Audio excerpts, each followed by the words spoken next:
అధ్యక్ష అన్ని విషయాలు ఈరోజు సాయంత్రం అధ్యక్ష ఈరోజు షార్ట్ డిస్కషన్ ఉంది. ఫీ రీంబర్స్మెంట్ పైన మాట్లాడడానికి సిద్ధంగా ఉంది ప్రభుత్వం.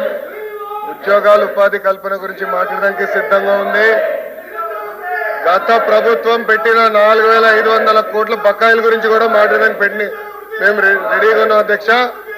అధ్యక్ష వింత ఏంటంటే ఫీజు పోర్ అని పేరు పెట్టి తర్వాత ఫీజు పోర్ నుంచి యువత పోర్ అని పేరు మార్చుకుంటూ కూడా చాలా నవ్వుకుంటున్నారు అధ్యక్ష. బయట వాళ్ళకి దేనిపైన పోరాడుతున్నారు ముందర క్లారిటీ ఉంటే బాగుంటుంది అధ్యక్ష. కూర్చోవాలి.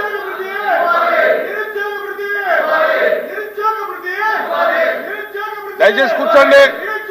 దయచేసి కూర్చోండి. దయచేసి కూర్చోవాలి.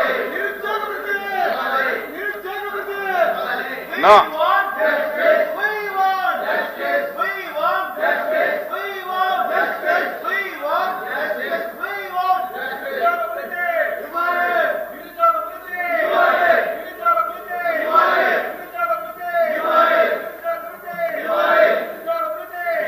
అధ్యక్ష అధ్యక్ష వాస్తవంగా మీరు ఒకసారి చూస్తారు అధ్యక్ష. మాట్లాడుతున్నారండి. మీరు అడిగేదాని మీద మాట్లాడుతున్నారు. మాట్లాడనివ్వండి. మంత్రి గారు మాట్లాడనివ్వండి. అధ్యక్ష ఒకరు పెద్ద నాకు చెప్పాడు అధ్యక్షుడు. కోర్టులో జడ్జి గారు ఉన్నారు అధ్యక్ష.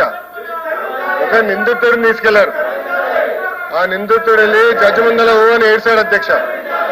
మాకు అమ్మ నాన్న లేరు, మాకు అన్యాయం జరిగిపోతుంది, మీరు క్షమించండి అని జడ్జి గారిని అడిగి జడ్జి గారు పోలీసు వైపు చూసి ఎందుకే పాపం అనాథుడిని తీసుకొచ్చి ఇట్లా ఇబ్బంది పెడుతున్నారంటే పోలీసులు చెప్పారు అధ్యక్ష, తల్లి తండ్రిని చంపింది ఈడే, అందుకే తీసుకొచ్చి మేము ముందర నిలబెట్టాడు. అధ్యక్ష ఇది ఎట్టుందంటే గతంలో ఫీజు రీఎంబర్స్మెంట్ చేయలేదు అధ్యక్ష. 4,500 కోట్ల రూపాయలు బకాయిలు పెడతారు, దానిపైన ధర్నా అంటారు అధ్యక్ష. వాళ్ళే కరెంట్ ఛార్జీలు పెంచుతారు, దానిపైన ధర్నా అంటారు. ఎట్లా అధ్యక్ష ఇది? ఎందుకు 4,500 కోట్ల రూపాయలు బకాయిలు పెట్టారు చెప్పమనండి. డిస్కస్ చేద్దాం అధ్యక్ష. చర్చకి సిద్ధంగా ఉన్నాం. షార్ట్ డిస్కషన్ ఉంది, దానిపైన చర్చిద్దాం అధ్యక్ష. అన్ని విషయాలు చర్చిద్దాం. ఫీ రీఎంబర్స్మెంట్ గురించి మాట్లాడదాం, వాళ్ళ వల్ల ఎన్ని ఉద్యోగాలు పోయినా మాట్లాడదాం. చర్చకి ప్రభుత్వం సిద్ధంగా ఉంది. సాయంత్రం షార్ట్ డిస్కషన్ ఉంది, డిమాండ్స్ మూవ్ చేస్తున్నాం, దానిపైన డిస్కస్ చేద్దాం. Thank you.